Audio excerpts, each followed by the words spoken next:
আসসালামু আলাইকুম বন্ধুরা, আশা করি আপনারা সকলেই ভালো আছেন। পৃথিবীর বুকে শাসকদের মধ্যে উল্লেখযোগ্য সফল শাসক বলতে গেলে প্রথমেই ইসলাম যুগের চতুর্থ খলিফা হবেন হযরত আলী রাদিয়াল্লাহু তাআলা আনহু এর নাম, যার জীবনী হতে শিক্ষণীয় উপাদান রয়েছে অগণিত। নবীজি হযরত মুহাম্মদ সাল্লাল্লাহু আলাইহি সাল্লামের মৃত্যুর প্রায় ২৫ বছর পর পূর্বের ৩ খলিফার শাসনের পরবর্তী সময়ে শাসনবিহীন অবস্থায় মুসলিম সমাজ তথা আরব বিশ্ব মুখোমুখি হয় এক ভয়ানক পরিস্থিতির, যা সিদ্ধহস্তে মোকাবেলা করেন হযরত আলী রাদিয়াল্লাহু তাআলা আনহু। আজ আমরা হযরত আলী রাদিয়াল্লাহু তাআলা আনহুর সমগ্র জীবনী ও তার জীবনে ঘটে যাওয়া বেশ কিছু অলৌকিক ঘটনা নিয়ে আলোচনা করব। আশা করব শেষ পর্যন্ত আপনারা আমাদের সাথেই থাকবেন। আলী ইবনে আবি তালিব ছিলেন মুহাম্মদ সাল্লাল্লাহু আলাইহি ওয়াসাল্লামের চাচাতো ভাই, জামাতা ও সাহাবী, যিনি ৬৫৬ থেকে ৬৬১ খ্রিস্টাব্দ পর্যন্ত খলিফা হিসেবে মুসলিম বিশ্ব শাসন করেন। সুন্নি ইসলাম অনুসারে তিনি চতুর্থ রাশিদুন খলিফা। শিয়া ইসলাম অনুসারে তিনি মুহাম্মাদের ন্যায্য স্থলাভিষিক্ত ও প্রথম ইমাম। তিনি ছিলেন আবু তালিব ইবনে আব্দুল মুত্তালিব ও ফাতিমা বিনতে আসাদের পুত্র, ফাতিমার স্বামী এবং হাসান ও হুসাইনের পিতা। তিনি আহল আল কিসা ও আহল আল বাইতের একজন সদস্য। বাল্যকাল হতেই হযরত মুহাম্মদ সাল্লাল্লাহু আলাইহি সাল্লাম তার যত্ন নিতেন। হযরত মুহাম্মদ সাল্লাল্লাহু আলাইহি সাল্লামের নিকট আত্মীয়দের আমন্ত্রণের পর আলী রাদিয়াল্লাহু তাআলা আনহু প্রায় ৯ থেকে ১১ বছর বয়সে ইসলামে প্রথম বিশ্বাসীদের একজন হন। এরপর তিনি প্রকাশ্যে ইয়াউম আল ইনজারের আমন্ত্রণ গ্রহণ করেন এবং মুহাম্মদ সাল্লাল্লাহু আলাইহি সাল্লাম তাকে তার ভাই, অভিভাবক এবং উত্তরসূরি বলে অভিহিত করেন। তিনি মুহাম্মদ সাল্লাল্লাহু আলাইহি ওয়াসাল্লামকে তার জায়গায় ঘুমিয়ে লাউনাত আল মাবিতের রাতে হিজরত করতে সাহায্য করেছিলেন। মদিনায় চলে যাওয়ার পর এবং মুসলমানদের মধ্যে ভ্রাতৃত্ব চুক্তি প্রতিষ্ঠার পর মুহাম্মদ সাল্লাল্লাহু আলাইহি ওয়াসাল্লাম তাকে তার ভাই হিসাবে বেছে নেন। মদিনায় তিনি বেশিরভাগ যুদ্ধে পতাকা বাহক ছিলেন এবং সাহসিকতার জন্য বিখ্যাত হয়েছিলেন। মুহাম্মদ সাল্লাল্লাহু আলাইহি ওয়াসাল্লাম পরবর্তী খিলাফতে তার অধিকারের বিষয়টি মুসলমানদের মধ্যে একটি বড় ফাটল সৃষ্টি করে এবং তাদের শিয়া ও সুন্নি গোষ্ঠীতে বিভক্ত করে। বিদায় হজ থেকে ফিরে গাদির খুম্মে মুহাম্মদ সাল্লাল্লাহু আলাইহি ওয়াসাল্লাম এই বাক্যটি উচ্চারণ করেন, আমি যার মাওলা, এই আলী তার মাওলা। কিন্তু মাওলার অর্থ শিয়া ও সুন্নিরা বিতর্কিত করেছিল। এই ভিত্তিতে শিয়ারা আলী সম্পর্কিত ইমামকে এবং খিলাফত প্রতিষ্ঠায় বিশ্বাস করে এবং সুন্নিরা শব্দটিকে বন্ধুত্ব এবং ভালোবাসা হিসাবে ব্যাখ্যা করে। আলী রাদিয়াল্লাহু তাআলা আনহু যখন মুহাম্মাদের মরদেহ দাফনের জন্য প্রস্তুত করছিলেন, তখন একদল মুসলমান শকিফাতে মিলিত হয় এবং আবু বকরের প্রতি আনুগত্যের অঙ্গীকার করে। আলী ৬ মাস পর আবু বকরের প্রতি আনুগত্যের অঙ্গীকার করেন, কিন্তু তৃতীয় খলিফা উসমানের নির্বাচন ব্যতীত যুদ্ধ ও রাজনৈতিক কার্যকলাপে অংশ নেননি। তবে তিনি ৩ খলিফাকে যখনই চান ধর্মীয়, বিচারিক এবং রাজনৈতিক বিষয়ে পরামর্শ দিয়েছিলেন। হযরত উসমান গনি রাদিয়াল্লাহু তাআলা আনহু মিশরীয় বিদ্রোহীদের হাতে নিহত হওয়ার পর আলী রাদিয়াল্লাহু তাআলা আনহু পরবর্তী খলিফা নির্বাচিত হন, যা মুসলমানদের মধ্যে প্রথম গৃহযুদ্ধের সাথে মিলে যায়।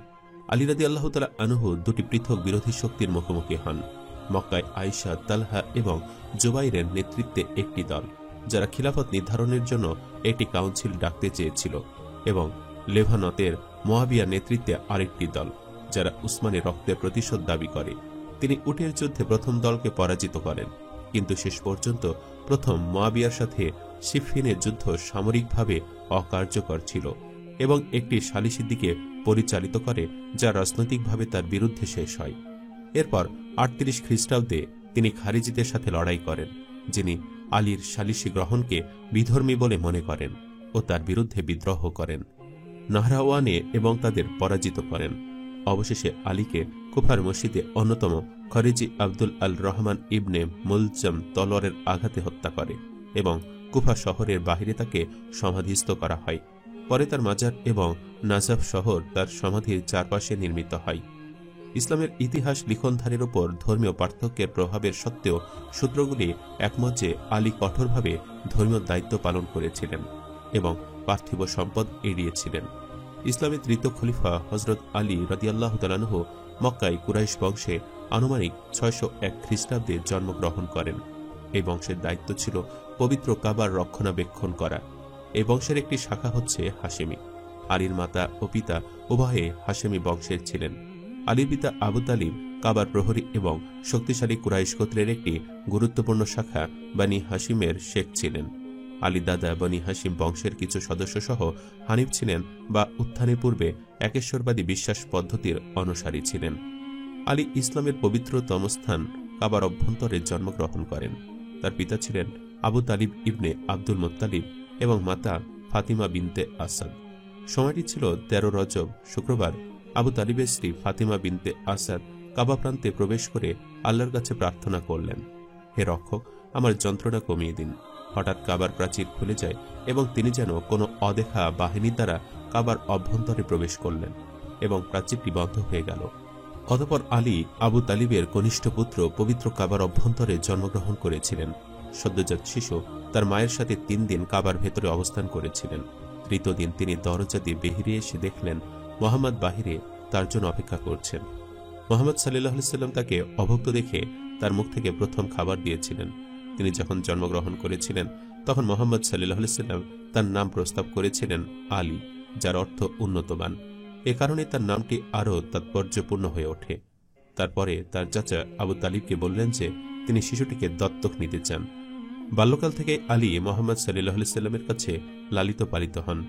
ইসলামের ইতিহাসে তিনি সর্বপ্রথম নবুয়ার ডাকে সাড়া দিয়ে মাত্র 10 বছর বয়সে ইসলাম গ্রহণ করেন। তিনি প্রথম পুরুষ মানুষ যিনি ইসলাম ধর্ম গ্রহণ করেছিলেন ও তিনি পুরুষদের মধ্যে সর্বপ্রথম যিনি মোহাম্মদের সাথে নামাজ আদায় করেন। আলী শুরু থেকে মোহাম্মদের সুরক্ষায় কাজ করেছিলেন এবং মুসলমানদের প্রায় সকল যুদ্ধে অংশ নিয়েছিলেন। অকুতোভয় যোদ্ধা হিসাবে তার খ্যাতি রয়েছে। বদর যুদ্ধ বিশেষ বীরত্বের জন্য মোহাম্মদ সাল্লাল্লাহু আলাইহি সাল্লাম তাকে জুলফিকার নামক তরবারি উপহার দেন। খায়বারের সুরক্ষিত কামুজ দুর্গ জয় করলে মোহাম্মদ সাল্লাল্লাহু আলাইহি সাল্লাম তাকে আসাদুল্লাহ বা আল্লাহর সিংহ উপাধিতে ভূষিত করেন। এছাড়া নবী করিম গাদির ঘুমের ভাষণ তাকে মুমিনদের মাওলা হিসাবে আখ্যায়িত করেন। আলী রাদিয়াল্লাহু তাআলা আনহুর মা বাবার সাথে মোহাম্মদ সাল্লাল্লাহু আলাইহি সাল্লামের ঘনিষ্ঠ সম্পর্ক ছিল। মোহাম্মদ সাল্লাল্লাহু আলাইহি সাল্লাম যখন এতিম হয়েছিলেন এবং পরে তার দাদা আব্দুল মুত্তালিবকে হারিয়েছিলেন, আলীর বাবা তাকে তার বাড়িতে নিয়ে যান। মোহাম্মদ সাল্লাল্লাহু আলাইহি সাল্লাম খাদিজা বিনতে খুয়াইলিদকে বিয়ে করার 2-3 বছর পরে আলীর জন্ম হয়। যখন আলীর 5 বছর বয়স হয়েছিল, মোহাম্মদ সাল্লাল্লাহু আলাইহি সাল্লাম আলীকে তার বাড়িতে নিয়ে গেলেন। আলীর বাবা, যিনি আর্থিকভাবে সুস্থ ছিলেন, অপরিচিত লোকদের খাবার দেওয়ার জন্য পরিচিত ছিলেন যদি তারা ক্ষুধার্ত ছিল। আলী দত্তকের পরে মোহাম্মদ সাল্লাল্লাহু আলাইহি সাল্লামের নিকট থাকতেন। মোহাম্মদ সাল্লাল্লাহু আলাইহি সাল্লাম যেখানে গেছেন, আলী রাদিয়াল্লাহু তাআলা আনহু সারাক্ষণ তার সাথে ছিলেন। এমনকি হেরা পর্বতমালায়ও যখন তিনি ধ্যানের জন্য গিয়েছিলেন, আলী বেশিরভাগ সময় তার সাথে যেতেন। কখনো কখনো তারা 3 বা 4 দিন পাহাড়ে থাকতেন। মাঝে মাঝে আলী তার খাবার সেখানে নিয়ে যেতেন। নাহাজুল বালাগায় আলী বলেছেন যে, আমি নবীজির সাথে যেতাম যেমনটা বাচ্চা উট তার মায়ের সাথে যায়। যখন মোহাম্মদ সাল্লাল্লাহু আলাইহি সাল্লাম জানিয়েছিলেন যে তিনি ওহী পেয়েছিলেন, তখন হযরত আলীর মাত্র 9 বছর বয়স। তাকে বিশ্বাস করে এবং ইসলামের প্রতি দাবি করে। আলী ইসলাম গ্রহণকারী প্রথম পুরুষ হন। তিনি খাদিজা পরে দ্বিতীয় ব্যক্তি ইসলাম গ্রহণ করেছিলেন। ইসলাম ও মুসলমানদের ইতিহাসের পুনঃস্থাপনে সৈয়দ আলী আসগর রাজউইয়ের মতে মোহাম্মদ এবং খাদিজার ঘরে যমজ হয়ে আলী এবং কোরআন একসাথে বড় হয়েছিল। কাবায় মুসলমান হিসেবে নামাজে যে 3 জন ব্যক্তিকে প্রথম দেখা যায়, তারা হলেন মোহাম্মদ সাল্লাল্লাহু আলাইহি সাল্লাম, খাদিজা ও আলী, কারণ অন্য কেউ সে সময় ইসলাম গ্রহণ করে নাই। সে কারণে আলী পরিবারকে আহলে বাইত বলা হয়। আলী রাদিয়াল্লাহু তাআলা আনহুর জীবনের দ্বিতীয় সময়টি 610 সালে শুরু হয়েছিল, যখন তিনি 9 বছর বয়সে বিনা দ্বিধায় ইসলাম ঘোষণা করেছিলেন এবং 622 সালে মোহাম্মদ সাল্লাল্লাহু আলাইহি সাল্লামের হিজরতের সাথে মদিনায় এসে শেষ করেছিলেন। শিয়া মতবাদ দৃঢ়ভাবে দাবি করে যে আলী কোনো পুরানো মক্কানীয় ঐতিহ্যবাহী ধর্মীয় আচার অনুষ্ঠানে অংশ নেওয়ার আগেই তিনি ইসলাম গ্রহণ করেছিলেন। মুসলমানরা তাকে বহু শাস্ত্রবাদী বা পৌত্তলিক হিসাবে বিবেচনা করে। আলীর গ্রহণযোগ্যতাকে প্রায়শই ধর্মান্তরিত বলা হয় না, কারণ তিনি মক্কার জনগণের মতো কোনো মূর্তি পূজারী ছিলেন না। তিনি ইব্রাহিমের ছাঁচে মূর্তি ভাঙ্গা বলে পরিচিত ছিলেন এবং লোকদের জিজ্ঞাসা করেছিলেন যে তারা নিজেদের তৈরি মূর্তিকে কেন উপাসনা করে। এটি আলীর মহান বীরত্ব ও অন্তর্দৃষ্টি দেখায়, যিনি অবিশ্বাসীদের প্রহসনের বিষয়ে চিন্তা করেননি এবং খুব অল্প বয়সেই সঠিক ও ভুল সম্পর্কে চমৎকার পরিমাণে উপলব্ধি করেছিলেন। আল্লাহর রাসূলকে তার নিজের পরিবার থেকে ইসলামের প্রচার শুরু করার নির্দেশনা দেওয়া হয়েছিল। প্রকাশ্যে দাওয়াত দেওয়ার আগে মুহাম্মদ সাল্লাল্লাহু আলাইহি ওয়াসাল্লাম 3 বছর লোককে গোপনে ইসলামে দাওয়াত করেছিলেন। তার প্রচারের 4th বছরে যখন মুহাম্মদ সাল্লাল্লাহু আলাইহি ওয়াসাল্লামকে তার নিকট আত্মীয়দের ইসলামে আসতে আমন্ত্রণ করার আদেশ দেওয়া হয়েছিল, তখন তিনি একটি অনুষ্ঠানে বনু হাশিম বংশকে জড়ো করলেন। মুহাম্মদ সাল্লাল্লাহু আলাইহি ওয়াসাল্লাম তাদের কাছে ইসলাম ঘোষণা করলেন এবং তাদেরকে যোগদানের আমন্ত্রণ জানান। এই উদ্দেশ্যে তিনি সকলের নিকট জিজ্ঞাসা করলেন, আমি তার করুণার জন্য আল্লাহকে ধন্যবাদ জানাই। আমি আল্লাহর প্রশংসা করি এবং তার হেদায়েতের সন্ধান করি। আমি তাকে বিশ্বাস করি এবং আমি তার উপরে আমার ভরসা রাখি। আমি সাক্ষ্য দিচ্ছি যে আল্লাহ ব্যতীত কোনো উপাস্য নেই, তার কোনো অংশীদার নেই, আর আমি তার প্রেরিত রাসূল। আল্লাহ আমাকে তার ধর্মের দিকে আহ্বান করার জন্য আমাকে এই আদেশ দিয়েছিলেন, আর তোমার নিকটতম আত্মীয় স্বজনকে সতর্ক করো। অতএব আমি আপনাকে সতর্ক করে দিচ্ছি এবং আপনাকে সাক্ষ্য দেওয়ার জন্য আহ্বান করছি যে আল্লাহ ব্যতীত কোনো উপাস্য নেই এবং আমি তার রাসূল। হে আব্দুল মুত্তালিবের ছেলেরা, আমি তোমাদের কাছে যে জিনিস এনেছি তার চেয়ে ভালো আর কেউ আগে কখনো তোমার কাছে আসেনি। এটি গ্রহণ করে আপনার কল্যাণ দুনিয়া ও আখিরাতে নিশ্চিত হবে। আপনার মধ্যে কে এই গুরুত্বপূর্ণ দায়িত্ব পালনে আমাকে সমর্থন করবেন? আমার সাথে এই কাজের বোঝাকে ভাগ করে নেবে? আমার ডাকে সাড়া দেবে কে? কে আমার উত্তরসূরি এবং উত্তরাধিকারী হবে? সর্বশক্তিমান আল্লাহর পথে কে আমার সাথে যোগ দেবে? পুরো সমাবেশটি চুপ করে রইল, কিন্তু তরুণ আলী রাদিয়াল্লাহু তাআলা আনহু দারুণভাবে উঠে দাঁড়ালেন। সাহস এবং সকলের সামনে পরিচিত ধার্মিকতার বাক্যে তার দৃঢ় বিশ্বাস প্রকাশ করেছেন। তিনি বললেন, যদিও এখানে উপস্থিত সকলের মধ্যে আমি সবচেয়ে কম বয়সী, হে আল্লাহর রাসূল, আমি আপনার পাশে দাঁড়াবো।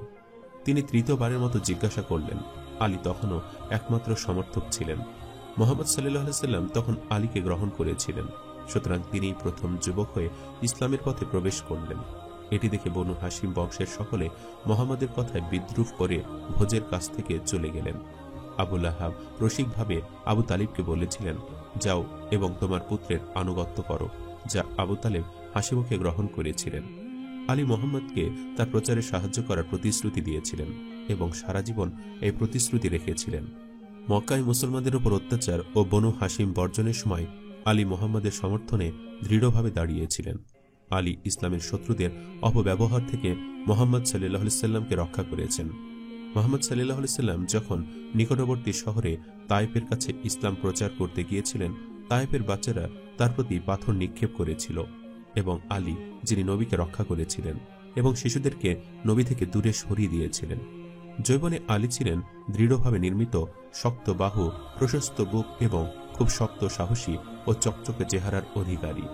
তার বয়সের বা তার চেয়েও বড় শিশুরা তাকে ভয় পেত এবং যখনই তারা নবীকে উপহাস করার চেষ্টা করত, তারা সর্বদা পালিয়ে যেত যখন তারা দেখত নবীর সুরক্ষার জন্য আলী রাদিয়াল্লাহু তাআলা আনহু দাঁড়িয়ে আছেন। যখন মুহাম্মদ ইসলাম প্রচার শুরু করলেন, তখন আলীর অন্তর্ভুক্ত কিছু লোক ব্যতীত সবাই তার বিরোধী ছিলেন। আলী কখনোই তার চাচাতো ভাইয়ের সাথে সহযোগিতা করতে এবং তার প্রতি তার ভালোবাসা এবং আনুগত্য স্বীকার করতে পিছপা হননি। প্রতিটি অনুষ্ঠানে তিনি মুহাম্মদ সাল্লাল্লাহু আলাইহি ওয়াসাল্লামের সকল প্রতিকূলতার বিরুদ্ধে ঢাল হিসেবে ছিলেন। একটি গুরুত্বপূর্ণ সময় এলো যখন মুহাম্মদ সাল্লাল্লাহু আলাইহি ওয়াসাল্লামের শত্রুরা দৃঢ়ভাবে তাকে এবং তার পরিবারের সদস্যদের বর্জন করার সিদ্ধান্ত নিয়েছিল। পরিস্থিতি এতটাই হতাশাজনক হয়েছিল যে এমনকি তাদের জীবনও চরম বিপদে পড়েছিল। তিনি সর্বদা শৈশব থেকেই নবী মুহাম্মদ সাল্লাল্লাহু আলাইহি ওয়াসাল্লামকে রক্ষা করেছিলেন। মুহাম্মদ সাল্লাল্লাহু আলাইহি ওয়াসাল্লাম তাকেও খুব ভালোবাসতেন। তার বাড়ির চারপাশে উপজাতিরা ঘেরাও করেছিল, যারা তাকে হত্যা করার ষড়যন্ত্র করেছিল। তারা ঘর থেকে বেরিয়ে আসার যে কোনো ব্যক্তিকে হত্যা করতে প্রস্তুত ছিল। এমন পরিস্থিতিতে আল্লাহ সুবহানাহু ওয়া তাআলার নির্দেশে নবী মুহাম্মদ সাল্লাল্লাহু আলাইহি ওয়াসাল্লাম আবু বকরের সাথে মক্কা ছাড়ার প্রস্তুতি নিয়েছিলেন এবং রাতে মুহাম্মদ সাল্লাল্লাহু আলাইহি ওয়াসাল্লাম আলীকে সকল গচ্ছিত সম্পত্তি তাদের মালিকদের কাছে হস্তান্তর করতে বললেন। মুহাম্মদ সাল্লাল্লাহু আলাইহি ওয়াসাল্লাম আলীকে তার বিছানায় শুতে বললেন। তিনি আনন্দের সাথে আদেশটি অনুসরণ করলেন এবং সঙ্গে সঙ্গে বিছানায় শুয়ে পড়লেন। আলী ছদ্মবেশ ধারণের জন্য মুহাম্মদ সাল্লাল্লাহু আলাইহি ওয়াসাল্লামের বিছানায় ঘুমিয়ে নিজের জীবনে ঝুঁকি নিয়েছিলেন। ফলে একটি হত্যার প্রচেষ্টা ব্যর্থ হয় এবং মুহাম্মদ সাল্লাল্লাহু আলাইহি ওয়াসাল্লামের হিজরত নিশ্চিত হয়। এই রাতটিকে লাইলাত আল মবিদ বলা হয়। আলী কেবলমাত্র তার নবী মুহাম্মদের জন্য তার জীবনকে নির্দ্বিধায় ঝুঁকিপূর্ণ করেছিলেন, কারণ তিনি জানতেন যে সে রাতে মুহাম্মদ সাল্লাল্লাহু আলাইহি ওয়াসাল্লামের বিছানায় বিশ্রাম নেওয়ার সময় কাফেররা তাকে হত্যা করতে পারে। এটি আলীর অসাধারণ ও অতুলনীয় নির্ভীকতার পরিচয় দেয়, যিনি নিজের জীবন সম্পর্কে উদ্বিগ্ন ছিলেন না, বরং তিনি তার অস্তিত্বকে মুহাম্মদের খেদমত করার প্রতিশ্রুতিবদ্ধ করেছিলেন। কারণ তিনি পরের দিন যারা ছিলেন তাদের মুহাম্মদের সকল গচ্ছিত সম্পত্তি সফলভাবে ফিরিয়ে দিয়েছিলেন। অতঃপর তিনি পরিবারের বাকি সদস্যদের সাথে মক্কা মদিনার উদ্দেশ্যে রওনা হলেন। আলীর সাথে তার মা ফাতিমা বিনতে আসাদ, তার খালা হামজার স্ত্রী এবং মুহাম্মদ সাল্লাল্লাহু আলাইহি ওয়াসাল্লামের কন্যা ফাতিমা এবং আরও অনেক মহিলা ছিলেন।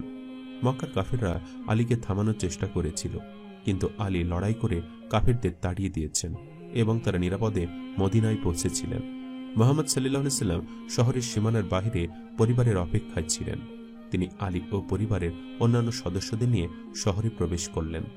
কিছু সূত্র মতে তিনি মদিনা পৌঁছে মুহাম্মদ সাল্লাল্লাহু আলাইহি ওয়াসাল্লামের প্রথম মক্কা অনুসারীদের মধ্যে একজন ছিলেন।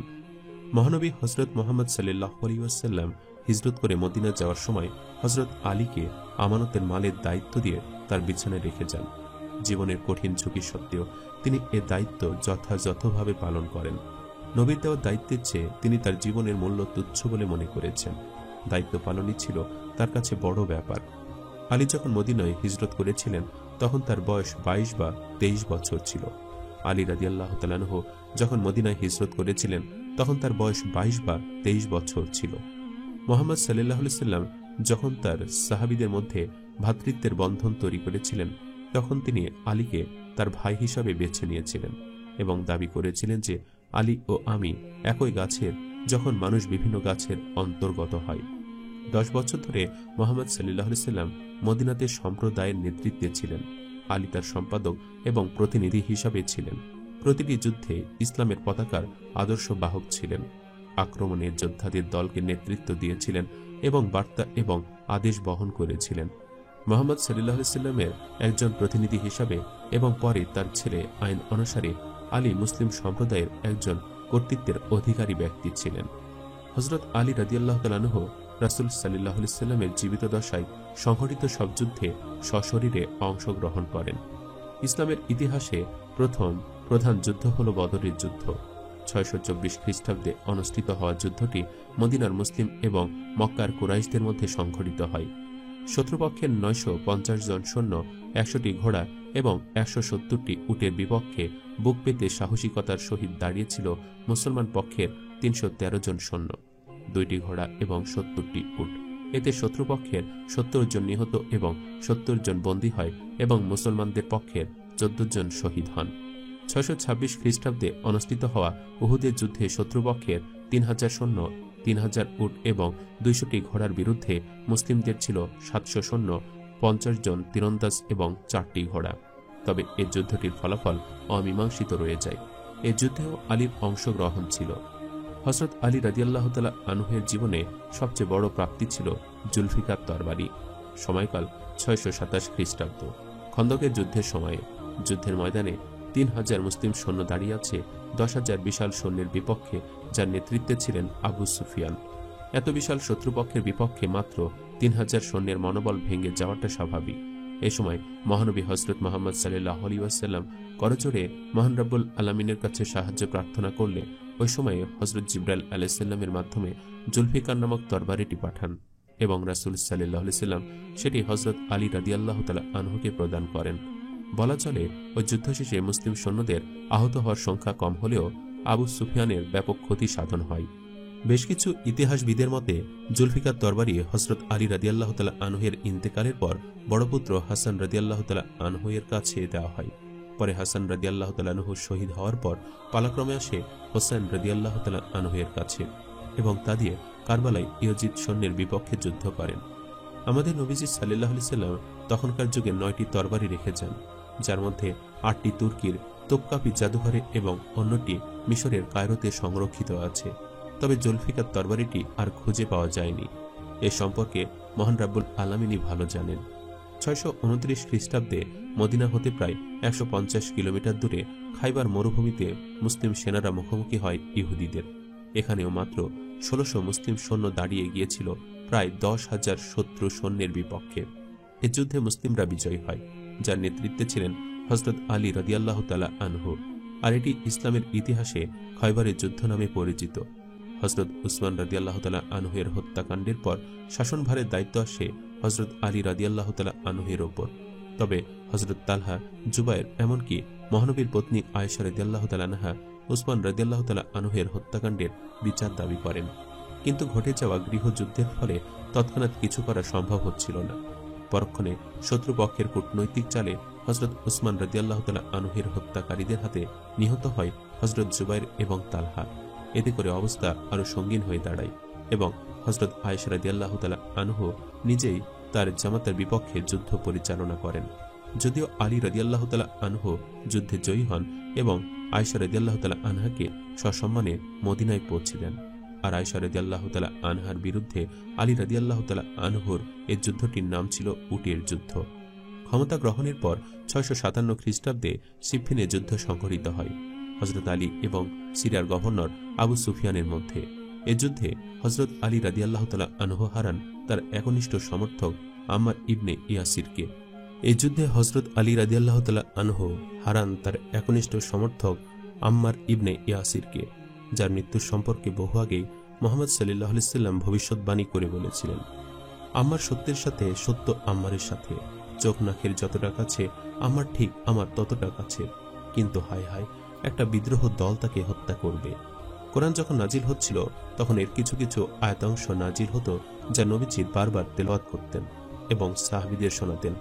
সাহাবীরাও তেলাওয়াত করতে করতে তা মুখস্থ করে নিতেন, যা কাতিবরা লিপিবদ্ধ করে নিতেন। সে সময় 10 জন ব্যক্তি কোরআন অন্তরে ধারণ করে রেখেছিলেন সম্পূর্ণ, যার মধ্যে হযরত আলী রাদিয়াল্লাহু তাআলা আনহু অন্যতম। মহানবী সাল্লাল্লাহু আলাইহি সাল্লামের মৃত্যু পরবর্তী সময়ে সকল ধরনের অপসংস্কৃতি এবং অন্যায়ের বিরুদ্ধে সবার আগে দেয়াল হয়ে দাঁড়াতেন হযরত আলী রাদিয়াল্লাহু তাআলা আনহু। ইসলামের দ্বিতীয় খলিফা হযরত ওমর রাদিয়াল্লাহু তাআলা আনহু প্রায় বলতেন, যদি আলী না থাকত তবে ওমর ধ্বংস হয়ে যেত। চতুর্থ খলিফা হিসাবে তিনি ছিলেন দৃষ্টান্ত। সিফিনের যুদ্ধের পর আলী রাদিয়াল্লাহু তাআলা আনহু এর হারানো প্রিয় ও মূল্যবান বর্মটি দেখতে পেলেন বাজারে, যা একজন অমুসলিম লোক বিক্রি করছিল। তিনি কাছে গিয়ে বললেন বর্মটি তার এবং সে যেন ফিরিয়ে দেয়। লোকটি বলল, জি না আমিরুল মুমিনিন, এটি আমার বর্ম। আলী রাদিয়াল্লাহু তাআলা আনহু পুরো নিশ্চিত ছিলেন বর্মটি তার, কিন্তু লোকটি মানতে নারাজ। লোকটি আলী রাদিয়াল্লাহু তাআলা আনহুকে ব্যাপারটি নিয়ে কাজীর দরবারে যাওয়ার পরামর্শ দিলে দুইজনে সেখানে উপস্থিত হন। তখনকার কাজী সুরাই রাদিয়াল্লাহু তাআলা আনহু আলী রাদিয়াল্লাহু তাআলা আনহুর কাছে হতে সাক্ষ্য প্রমাণ চাইলে তিনি বলেন, সাক্ষ্য হিসেবে নিজ পুত্র ইমাম হাসান এবং কৃতদাস কাম্বরকে উপস্থিত করতে চাইলে কাজী সাহেব বললেন, কিন্তু পিতার পক্ষে সন্তানের সাক্ষ্য আমি গ্রহণযোগ্য বলে স্বীকার করি না হে আমিরুল মুমিনিন। হযরত আলী রাদিয়াল্লাহু তাআলা আনহু নিরুপায় হয়ে লোকটিকে বললেন, যাও তুমি এটি নিয়ে যাও, কারণ আমার আর কোনো সাক্ষ্য নেই। মুসলিম জাহানের এত বড় একজন শাসক সামান্য একজন লোকের কাছে এভাবে ন্যায়পরায়ণ হওয়াটা তাকে বিস্মিত করে। চাইলে খলিফা পারতেন জোরপূর্বক ছিনিয়ে নিয়ে তাকে শাস্তি দিতে। লোকটি বলে উঠল, কিন্তু আমি তো আছি, আমি সাক্ষ্য দিচ্ছি যে বর্মটি আপনার। হায় আল্লাহ, আমিরুল মুমিনিন আমার বিরুদ্ধে বিচার প্রার্থী হয়েছেন কাজীর দরবারে, আবার তারই অধীনস্থ কাজী তারই বিরুদ্ধে আমার পক্ষে রায় দিলেন। আমি সাক্ষ্য দিচ্ছি যে দিন বা ধর্ম এমন সুন্দর শিক্ষা দেয় সেই দিন অবশ্যই সত্য।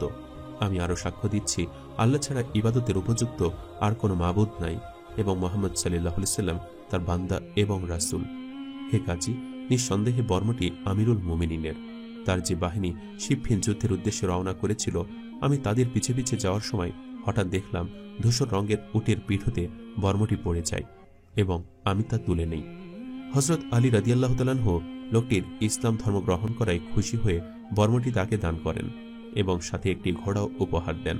সে লোকটি বেশ কিছুদিন পর আলী রাদিয়াল্লাহু তাআলা আনহুর পতাকা তলে খারেজিদের বিরুদ্ধে লড়াই করেন এবং চরম বীরত্বের সহিত লড়াই করে নাহারওয়ান এর যুদ্ধে শাহাদত বরণ করেন। মদিনায় হিজরতের দ্বিতীয় বছরে মুহাম্মদ সাল্লাল্লাহু আলাইহি সাল্লাম তার কন্যা ফাতিমার জন্য বহু বৈবাহিক প্রস্তাব পেয়েছিলেন, কিন্তু শেষ পর্যন্ত আল্লাহর আদেশে তাকে আলী রাদিয়াল্লাহু তাআলা আনহুর সাথে বিবাহের সিদ্ধান্ত নেন।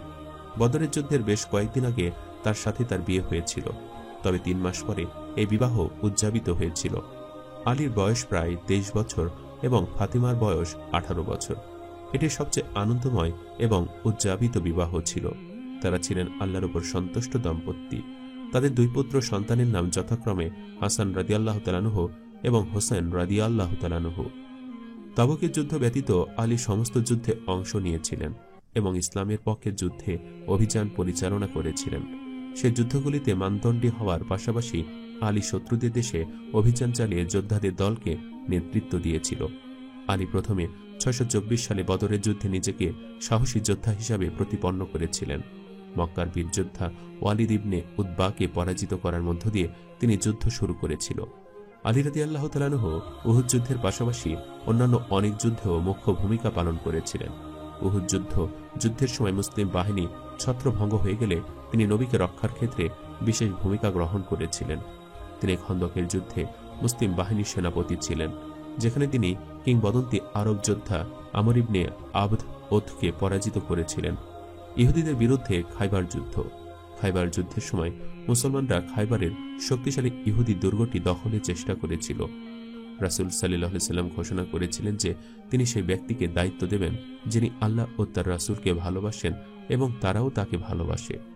পরের দিন মুহাম্মদ সাল্লাল্লাহু আলাইহি ওয়াসাল্লাম আলীর তুলনাহীন লড়াইয়ের ক্ষমতাকে বিশ্বাস করে তাকে দায়িত্ব দেন এবং তাকে মুসলিম নির্দেশ দিতেন। ইহুদিরা কেবল তার ইসলামের দাওয়াতকে প্রত্যাখ্যান করেছিল তাই নয়, তারা তাদের প্রখ্যাত ও সাহসী যোদ্ধা মহারফকে সামনে পাঠিয়েছিল, যারা আলীকে যুদ্ধার্থে আহ্বান করেছিল। আরবগণ আলীর অবিশ্বাস্য শক্তি প্রত্যক্ষ করেছিলেন, যিনি তার তলোয়ারটির প্রবল আঘাতের দ্বারা মহারফকে হত্যা করেছিলেন। অতঃপর মুহাম্মদ সাল্লাল্লাহু আলাইহি ওয়াসাল্লাম তাকে আসাদুল্লাহ উপাধি দিয়েছিলেন, যার অর্থ আল্লাহর সিংহ। মুহাম্মদ সাল্লাল্লাহু আলাইহি ওয়াসাল্লাম আলী রাদিয়াল্লাহু তাআলা আনহুকে কুরআনের পাঠ্য রচনাকারীদের একজন হিসাবে মনোনীত করেছিলেন, যা পূর্ববর্তী 2 দশকে মুহাম্মদ সাল্লাল্লাহু আলাইহি ওয়াসাল্লামের প্রতি অবতীর্ণ হয়েছিল। ইসলাম যেভাবে আরব জুড়ে ছড়িয়ে পড়তে শুরু করেছিল, আলী নতুন ইসলামিক শৃঙ্খলা প্রতিষ্ঠায় সহায়তা করেছিলেন।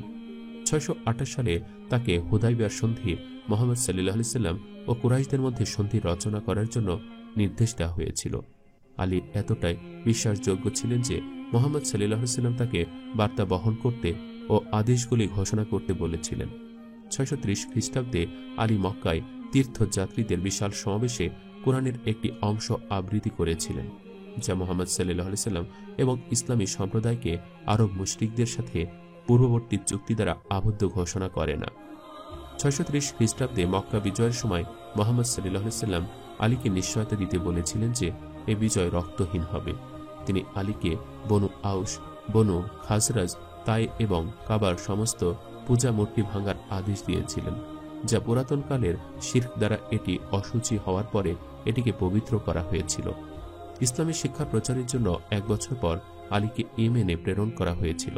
তিনি বিভিন্ন বিবাদ নিষ্পত্তি এবং বিভিন্ন উপজাতির বিদ্রোহ রোধের দায়িত্ব পালন করেন। 632 সালে তার শেষ তীর্থস্থান থেকে ফিরে আসার সময় তিনি আলী সম্পর্কে এমন বক্তব্য দিয়েছিলেন যা সুন্নি ও শিয়াদের দ্বারা খুব আলাদাভাবে ব্যাখ্যা করা হয়েছে। তিনি গাদির খুম্মে কাফেলাটি থামিয়ে দিয়ে প্রত্যাবর্তনকারীদেরকে সাম্প্রদায়িক নামাজের জন্য জড়ো করলেন এবং তাদের সম্বোধন শুরু করলেন।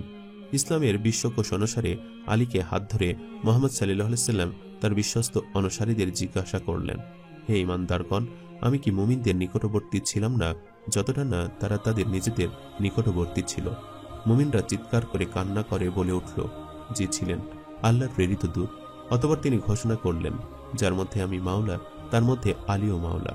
শিয়াগণ এই বক্তব্যগুলিকে মুহাম্মদ সাল্লাল্লাহু আলাইহি ওয়াসাল্লামের উত্তরসূরি এবং প্রথম ইমাম হিসাবে আলীর পদবী গঠন হিসাবে বিবেচনা করে। বিপরীতে সুন্নিরা এগুলিকে মুহাম্মদ সাল্লাল্লাহু আলাইহি ওয়াসাল্লাম এবং আলীর মধ্যে ঘনিষ্ঠ আধ্যাত্মিক সম্পর্কের বহিঃপ্রকাশ হিসাবে গ্রহণ করে এবং তার ইচ্ছা যে আলী তার চাচাতো ভাই এবং জামাই হিসাবে তার মৃত্যুর পরে তার পারিবারিক দায়িত্ব অর্পণ করে। অনেক সুফিরা এই বক্তব্যটির ব্যাখ্যা করেছেন মুহাম্মদ সাল্লাল্লাহু আলাইহি ওয়াসাল্লামের আধ্যাত্মিক শক্তি এবং আলীর কাছে কর্তৃপক্ষকে স্থানান্তর হিসাবে, যাকে তারা শ্রেষ্ঠত্ব হিসাবে কদর করেন। উসমান রাদিয়াল্লাহু তাআলা আনহুর ঘাতক কর্তৃক নিহত হলে অনেক ব্যক্তিবর্গ আলীকে হত্যার সাথে সংশ্লিষ্ট একথা বলাবলি করতে থাকে। আলী সরাসরি একথা অস্বীকার করেন। পরবর্তীতে জনগণ তাকে খলিফা নিযুক্ত করতে চাইলে তিনি অস্বীকৃতি জানান। তবু জনগণ জোরপূর্বক তাকে খলিফা মনোনীত করে। এরপরেও হত্যার সংশ্লিষ্টতা বিষয়ে আলীর সম্পর্ক বিষয়ে তর্ক বিতর্ক চলতে থাকে। এক পর্যায়ে তা চরম আকার ধারণ করতে থাকে এবং আয়েশা ও তার বিরুদ্ধে বিদ্রোহ হয়ে ওঠেন। হত্যার প্রতিশোধ নেওয়ার উদ্দেশ্যে তিনি জনগণের সাথে এক হন এবং বসরার ময়দানে আলীর বিরুদ্ধে যুদ্ধের আয়োজনে শরিক হন। আলীর বিরুদ্ধে এ যুদ্ধে তিনি পেছন থেকে নির্দেশনা ও নেতৃত্ব দেন। ইসলামের ইতিহাসে এ যুদ্ধটি বসরার যুদ্ধ বা উটের যুদ্ধ নামে পরিচিত। যুদ্ধে আলীর বিরুদ্ধ বাহিনী পরাজিত হয়, কিন্তু পরবর্তী ইতিহাসে এ যুদ্ধের প্রভাব ছিল ব্যাপক ও সুদূর প্রসারী। 40 হিজরির 19 রমজান বা 661 খ্রিস্টাব্দের 27 জানুয়ারি মসজিদে কুফায় নামাজ পড়ার সময় তিনি খারেজি আব্দুর রহমান ইবনে মুলজাম কর্তৃক হামলার শিকার হন। তিনি নামাজে সেজদা দেওয়ার সময় ইবনে মুলজামের বিষ মাখানো তরবারি দ্বারা আঘাতপ্রাপ্ত হন। আলী তার পুত্রকে নির্দেশ দেন কেউ যেন খারেজিদের আক্রমণ না করে। তার বদলে তিনি নির্দেশ দেন যে যদি তিনি বেঁচে যান তবে যেন ইবনে মুলজামকে ক্ষমা করে দেওয়া হয়, আর যদি তিনি মারা যান তবে ইবনে মুলজামকে যেন নিজ আঘাতের সমতুল্য একটি আঘাত করা হয়। হযরত আলী রাদিয়াল্লাহু তাআলা আনহু অসাধারণ মেধার অধিকারী ছিলেন। ছোটবেলা থেকে তিনি ছিলেন জ্ঞানতাপস ও জ্ঞান সাধক। তিনি সর্বদা জ্ঞান চর্চা করতেন। হাদিস, তাফসির, আরবি সাহিত্য ও আরবি ব্যাকরণে তিনি তার যুগের সেরা ব্যক্তিত্ব ছিলেন। কথিত আছে যে হযরত মুহাম্মদ সাল্লাল্লাহু আলাইহি সাল্লাম হলেন জ্ঞানের শহর আর আলী হলেন তার দরজা। তার রচিত দিওয়ানে আলী নামক কাব্যগ্রন্থটি আরবি সাহিত্যের অমূল্য সম্পদ। আলী রাদিয়াল্লাহু তাআলা আনহুর 9 জন স্ত্রী এবং বেশ কয়েকজন উপপত্নী ছিল। তাদের থেকে 14 জন পুত্র ও 19 জন কন্যা সন্তানের পিতা হন হযরত আলী রাদিয়াল্লাহু তাআলা আনহু। তাদের মধ্যে হাসান হুসাইন এবং মোহাম্মদ ইবনে আল হানাফিয়া ঐতিহাসিক ভূমিকা পালন করেছে এবং তাদের মধ্যে মাত্র 5 জন বংশধর রেখে গেছেন। আলী রাদিয়াল্লাহু তাআলা আনহু মুহাম্মদ সাল্লাল্লাহু আলাইহি সাল্লামের ছোট মেয়ে ফাতিমা রাদিয়াল্লাহু তাআলা আনহার কাছ থেকে 4 জন সন্তান ছিল।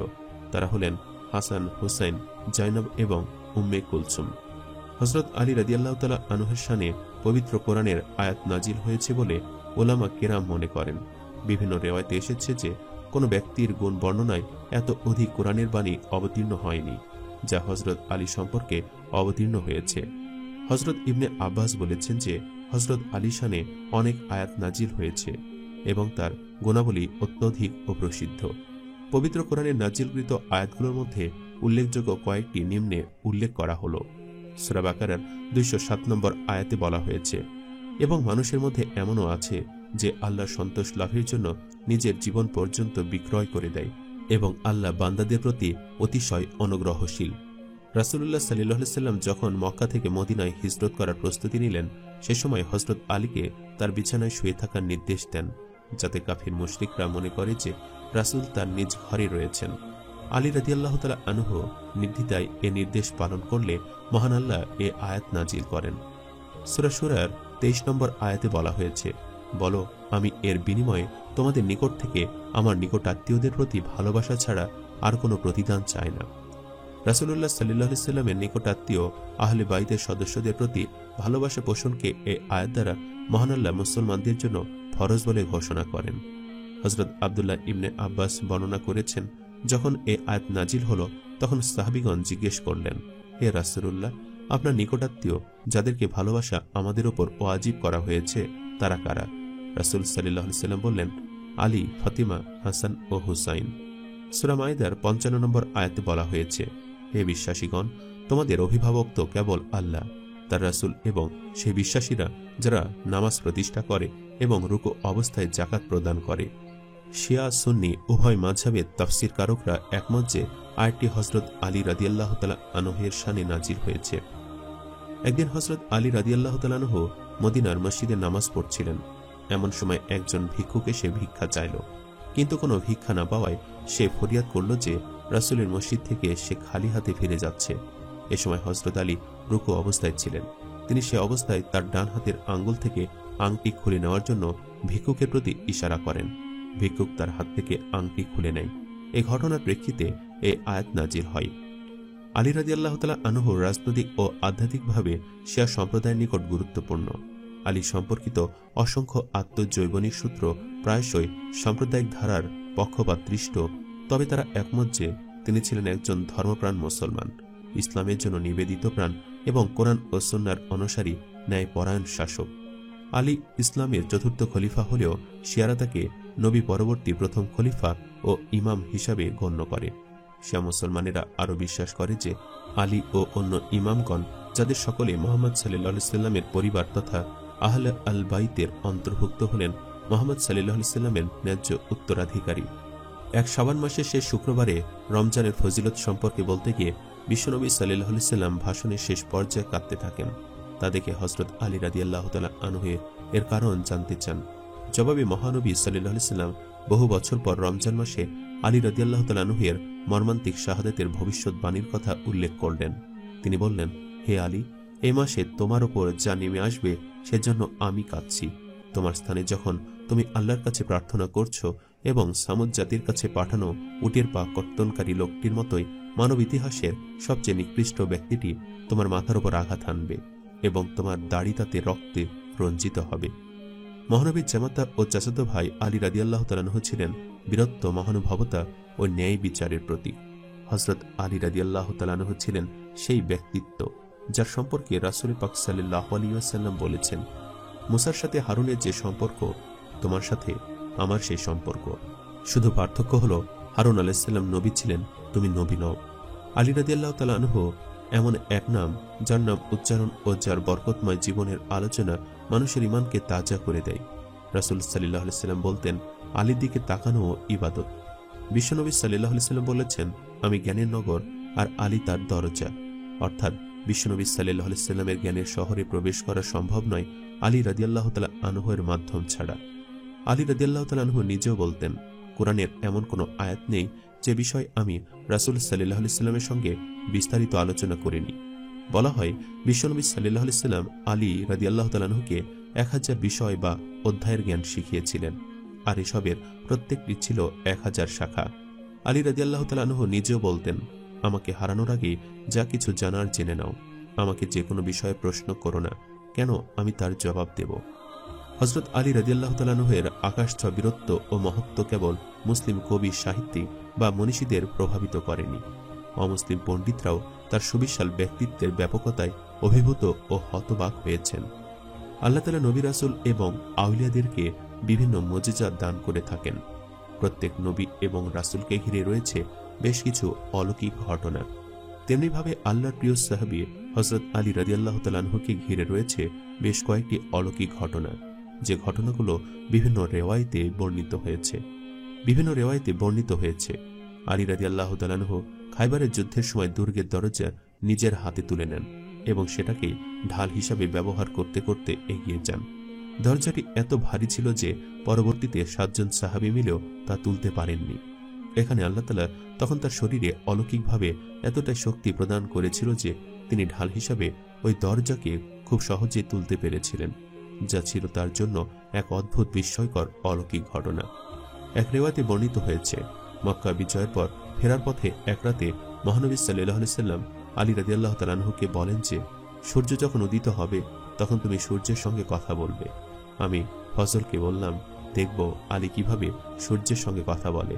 সূর্য ওঠার পর আলী রাদিয়াল্লাহু তাআলা আনহু সূর্যকে লক্ষ্য করে বলেন, সালাম তোমায় হে সূর্য, তুমি আল্লাহর সদ্দাস ও আল্লাহর নির্দেশ পালনে অবিচল।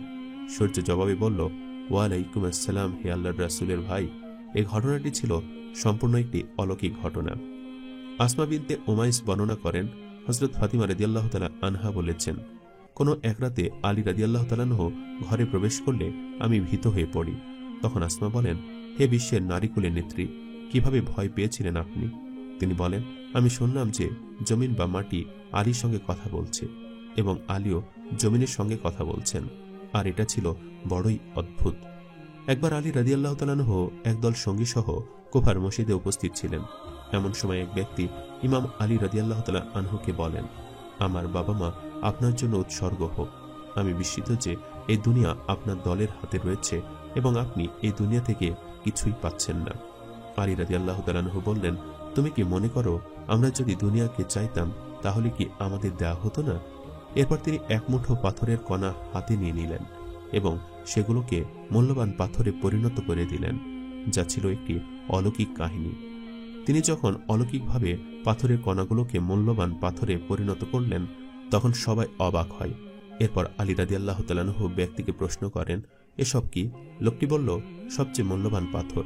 তখন আলী রাদিয়াল্লাহু তাআলা আনহু সেই লোককে বলল, আমরা দুনিয়া চাইলে তা দেওয়া হয়, কিন্তু আমরা তা চাই না, তাই আমরা কিছু পাই না। এ কথা বলে তিনি সেই মূল্যবান পাথরগুলো দূরে ফেলে দেন এবং সেগুলো আবারও সাধারণ পাথরের কণায় পরিণত হয়। আর এটি ছিল আলীর ঘটানো একটি অলৌকিক বিস্ময়কর ঘটনা। বিভিন্ন রেওয়ায়েতে এসেছে, একবার বেশ কিছু সময় ধরে ভূমিকম্প হতে থাকলে কুফার পাহাড়গুলো কাঁপতে থাকে। ফলে লোকজন ভীত সন্ত্রস্ত হয়ে আলী রাদিয়াল্লাহু তাআলা আনহুর শরণাপন্ন হন। আলী রাদিয়াল্লাহু তাআলা আনহু সে সময় খলিফা ছিলেন না। আলী রাদিয়াল্লাহু তাআলা আনহু ভূমিকে লক্ষ্য করে বলেন, তোমার কি হলো? শান্ত হও। ফলে ভূমিকম্প বন্ধ হয়ে যায়। এরপর বিস্মিত লোকজনকে লক্ষ্য করে তিনি বলেন, আমি হচ্ছি সেই ব্যক্তি যার সম্পর্কে আল্লাহ বলেছেন। অর্থাৎ হযরত আলী রাদিয়াল্লাহু তাআলা আনহুকে আল্লাহ তাআলা সেই ক্ষমতা দান করেছিলেন যে ক্ষমতার বলে তিনি ভূমিকম্প বন্ধ করতে পেরেছিলেন। তবে মূল ক্ষমতার উৎস ছিল স্বয়ং আল্লাহ তাআলা। কথিত আছে, আলী রাদিয়াল্লাহু তাআলা আনহু একদল সঙ্গী তাকে বললেন, মুসা ও ঈসা নবী জনগণকে অনেক মুজিজা দেখিয়েছেন, আপনিও যদি সে রকমের কিছু দেখাতেন তাহলে আমাদের হৃদয় সুনিশ্চিত হতো। আলী রাদিয়াল্লাহু তাআলা আনহু বললেন, তোমরা এ জাতীয় নিদর্শন দেখা সহ্য করতে পারবে না। কিন্তু তারা বারবার একই অনুরোধ করতে থাকায় তিনি এক শুষ্ক উপত্যকায় একটি কবরস্থানের দিকে তাদের নিয়ে যান। সেখানে তিনি দোয়া পড়ে ধীর কণ্ঠে বললেন, তোমার পর্দা সরিয়ে ফেলো। ফলে হঠাৎ কিছু বাগান ও নহর বা খাল দেখা গেল একদিকে এবং অন্যদিকে জাহান্নামের আগুন দেখা যাচ্ছিল। অর্থাৎ এখানে আল্লাহ তাআলা আলী রাদিয়াল্লাহু তাআলা আনহুকে সে ক্ষমতা দান করেছিলেন, যে ক্ষমতার বলে তিনি এই অলৌকিক কাহিনীটি ঘটাতে পেরেছিলেন। কথিত আছে, একবার জনগণ বৃষ্টির অভাবে আলী রাদিয়াল্লাহু তাআলা আনহুর কাছে গিয়ে নালিশ করায় তিনি দোয়া করলে সঙ্গে সঙ্গে বৃষ্টি বর্ষণ শুরু হয়। এত বৃষ্টি হলো যে এবার জনগণ বলতে লাগলো, খুব বেশি বৃষ্টি হচ্ছে। ফলে তিনি আবারও দোয়া করায় বৃষ্টি কমে যায়। অর্থাৎ তার দোয়ার বরকতে অলৌকিকভাবে বৃষ্টি আসত এবং বৃষ্টি কমে যেত, যেটি ছিল তার বিশেষ এক মুজিজা। কথিত আছে, একদিন আলী রাদিয়াল্লাহু তাআলা আনহু অর্থের প্রয়োজনে ফাতিমা রাদিয়াল্লাহু তাআলা আনহার একটি শাল বাজারে বিক্রি করতে গেলেন। তিনি মাত্র 6 দিরহামে শালটি বিক্রি করলেন। একজন ভিক্ষুক এসে হাত পাতলে তিনি সেই 6 দিরহাম তাকে দিয়ে দিলেন। এতে আল্লাহ অনেক খুশি হলেন।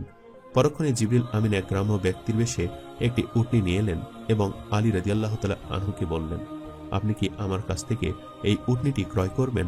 তখন আলী রাদিয়াল্লাহু তাআলা আনহু বললেন, আমার কাছে যে নগদ অর্থ নেই। তখন তিনি বললেন, আপনি বাকিতে নিয়ে যান। দরদাম ঠিক হওয়ার পর তিনি 100 দিরহামে উটনিটি ক্রয় করলেন। প্রতিমন্ত্রী মিকাইল আলাইহিস সালাম একজন মানুষের স্রোতে এসে বললেন, আলী, উটনি কি বিক্রি করবে? তিনি বিক্রি করতে রাজি হলেন। বললেন, আমি এটি 100 দিরহামে কিনেছি, তুমি কত দিয়ে নেবে? তখন সে বলল, আমি 160 দিরহামে নেব। তিনি তার কাছে উটনিটি 160 দিরহামে বিক্রি করলেন। তারপর বিক্রেতা বা জিবরিল আলাইহিস সালামের সাথে দেখা হলো। সে বলল, উটনিটি কি বিক্রি করতে পেরেছেন? তিনি বললেন, হ্যাঁ, এবং তাকে উটনির মূল্য 100 দিরহাম দিয়ে দিলেন। বাকি 60 দিরহাম নিয়ে বাড়িতে এলেন। তা দেখে ফাতিমা রাদিয়াল্লাহু তাআলা আনহা ঘটনা জানতে চাইলেন। তখন তিনি বললেন, আমি 6 দিরহাম দান করেছি, এর বিনিময়ে আল্লাহ আমাকে এই 60 দিরহাম দান করেছেন। এরপর পুরো ঘটনা খুলে বললেন। রাসূলুল্লাহ সাল্লাল্লাহু আলাইহি সাল্লাম এলে তাকেও ঘটনা শোনানো হলো। তিনি বললেন, উটনির বিক্রেতা ছিল জিবরাইল, ক্রেতা ছিল মিকাইল, আর উটনিটি হলো ওই উটনি যাতে ফাতিমা কাল কিয়ামতের দিন সওয়ার হবে। আর এই সম্পূর্ণ ঘটনাটি ছিল আলী রাদিয়াল্লাহু তাআলা আনহুর জীবনের একটি বিস্ময়কর ঘটনা। হযরত আলী রাদিয়াল্লাহু তাআলা আনহুর অনেক জ্ঞান ছিল, তাকে বলা হয় জ্ঞানের সাগর। বলা হয়, একবার হযরত আলী রাদিয়াল্লাহু তাআলা আনহুকে একই সঙ্গে 150টি জটিল প্রশ্ন করা হয়েছিল। আলী রাদিয়াল্লাহু তাআলা আনহু সব প্রশ্ন শোনার পর একে একে সেসবের জবাব দিয়েছিলেন এবং একবারও প্রশ্নকারীকে বলেননি যে তোমার অত নম্বর প্রশ্নটা কি ছিল, আবার বলো। তিনি এক নাগাড়ে এভাবে বলেছিলেন যে তোমার 1 নম্বর প্রশ্নের উত্তর হলো এই, 2 নম্বর প্রশ্নের উত্তর হলো এই, তোমার 150 নম্বর প্রশ্নের উত্তর হলো এই। হযরত আলী রাদিয়াল্লাহু তাআলা আনহুকে জব্দ করার জন্য তাকে একবার প্রশ্ন করা হয়, আপনি সেই সব প্রাণীর নাম বলুন যেগুলো ডিম পাড়ে ও যেগুলো বাচ্চা প্রসব করে। আলী রাদিয়াল্লাহু তাআলা আনহু বললেন, যেসব প্রাণীর কান মাথার ভেতরে থাকে সেসব ডিম পাড়ে, আর যাদের কান মাথার বাহিরে থাকে সেসব বাচ্চা প্রসব করে। প্রশ্নকারীরা ভেবেছিল আলী রাদিয়াল্লাহু তাআলা আনহু এই জটিল প্রশ্নের উত্তর দিতে দিতে অনেক সময় নেবেন এবং সময়ের অভাবে সব প্রাণীর নাম বলতে পারবেন না। ফলে তিনি এ বিষয় পুরোপুরি জানেন না বলে অপবাদ দেওয়া সম্ভব হবে। আমিরুল মোমিনিন আলী রাদিয়াল্লাহু তাআলা আনহু একবার যখন বলেছিলেন, আমাকে হারানোর আগে যা কিছু জানার জেনে নাও, আমাকে যে কোনো বিষয়ে প্রশ্ন করো না কেন, আমি তার জবাব দেব। তখন এক ব্যক্তি বলল, হে আলী, বলুন তো আমার মাথার কতটি চুল আছে? আলী রাদিয়াল্লাহু তাআলা আনহু বললেন, এটাও আমি বলতে পারবো, কিন্তু এটা জেনে তোমার তো কোনো লাভ হবে না, অর্থাৎ এর মধ্যে তো উপকারী জ্ঞান নেই। একটি বর্ণনা এসেছে, সে যুগে ইরানের খ্যাতনামা বিদ্যাপীঠ জুন্দিস শাপুর বিশ্ববিদ্যালয় হযরত আলী রাদিয়াল্লাহু তাআলা আনহুকে অধ্যাপনার জন্য আমন্ত্রণ জানিয়েছিল, কিন্তু হযরত আলী রাদিয়াল্লাহু তাআলা আনহু তা সম্ভব নয় বলে জানান এবং বলেন যে কোনো প্রশ্ন থাকলে তিনি তার জবাব দেবেন। উটের একটি বিশেষ রোগের চিকিৎসা, যে রোগ এই জন্তুর শরীরে গর্ত সৃষ্টি করে, সে বিষয়ে জানতে চাওয়া হয় ওই বিশ্ববিদ্যালয় থেকে। আলী রাদিয়াল্লাহু তাআলা আনহু জানান, কেবল ভারতের একটি উপাসনালয়ের একটি লোহার খুঁটি, যা লোহা হওয়া সত্ত্বেও তাতে আঘাতের ফলে সৃষ্ট শব্দ অন্য যে কোনো লোহার মধ্যে আঘাতজনিত শব্দের মতো হয় না, তার স্পর্শই কেবল এ রোগ ভালো করতে পারে। বলা হয় ইউরোপীয়রা গবেষণার জন্য ওই খুঁটি নিয়ে যায় এবং আজও তার কোনো হদিস নেই। রসায়ন শাস্ত্রের ইতিহাস থেকে জানা যায়, আলী রাদিয়াল্লাহু তাআলা আনহু নিকৃষ্ট ধাতুকে স্বর্ণে পরিণত করার বিদ্যাও জানতেন, কিন্তু তাতে বিদ্যুতের প্রয়োজন হতো বলে তার প্রয়োগ করা তখনও সম্ভব হয়নি। হযরত আলী রাদিয়াল্লাহু তাআলা আনহু ছিলেন ইসলামের সেবক ও ধৈর্যের প্রতীক। বীর হামজা রাদিয়াল্লাহু তাআলা আনহু ও ওমর রাদিয়াল্লাহু তাআলা আনহুর সমকক্ষ ছিলেন তিনি। হযরত আলী রাদিয়াল্লাহু তাআলা আনহু ছিলেন ইসলামের সরলমতি একজন সেবক। ইসলামের দুর্দিনে নিজের প্রাণ উৎসর্গ করার জন্য প্রস্তুত ছিলেন। হযরত আলী রাদিয়াল্লাহু তাআলা আনহুর দারিদ্র্য ছিল জীবনের প্রধান বন্ধু, তাই হযরত মুহাম্মদ সাল্লাল্লাহু আলাইহি সাল্লাম তিনাকে সাহায্য করতেন। তিনি ইসলামের শক্তিশালী সেবক ছিলেন, তাই আর রাসূলুল্লাহ সাল্লাল্লাহু আলাইহি সাল্লাম আলীকে শেরে খোদা বলেছেন। তিনি কোরআন ও হাদিস ব্যাখ্যা করে পড়তে পারদর্শী ছিলেন, তাই নবী মুহাম্মদ সাল্লাল্লাহু আলাইহি সাল্লাম হযরত আলী রাদিয়াল্লাহু তাআলা আনহুকে বাবুল ইলম বা জ্ঞানের দরজা বলে অভিহিত করেছেন। হযরত আলী রাদিয়াল্লাহু তাআলা আনহুর ইন্তেকালের পরে তার জ্যেষ্ঠ পুত্র হাসান রাদিয়াল্লাহু তাআলা আনহু খলিফা পদে নিযুক্ত হন। আল্লাহ তাআলা হযরত আলী রাদিয়াল্লাহু তাআলা আনহুর উসিলায় আমাদের উত্তম হেদায়েত দান করুক, আমিন। প্রিয় বন্ধুরা, আজকের ভিডিওতে আমরা আলোচনা করেছি হযরত আলী রাদিয়াল্লাহু তাআলা আনহুর সমগ্র জীবনী ও তার জীবনে ঘটে যাওয়া বেশ কিছু অলৌকিক ঘটনা। আজকের ভিডিওতে আলোচনা করেছি কিভাবে অলৌকিকভাবে তিনি একটি দুর্গের দরজাকে তার 2 আঙ্গুলের মাথা দিয়ে তুলে ফেলেছিলেন, সে সম্পর্কে একটি অলৌকিক ঘটনা।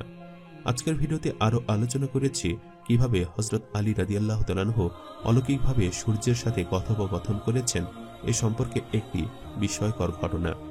আজকের ভিডিওতে আরো শুনতে পেরেছেন আলী রাদিয়াল্লাহু তাআলা আনহুর অন্যতম একটি বিস্ময়কর ঘটনা, যেটি ছিল হযরত আলী রাদিয়াল্লাহু তাআলা আনহু কিভাবে তাকে অলৌকিকভাবে সাহায্য করেছিলেন।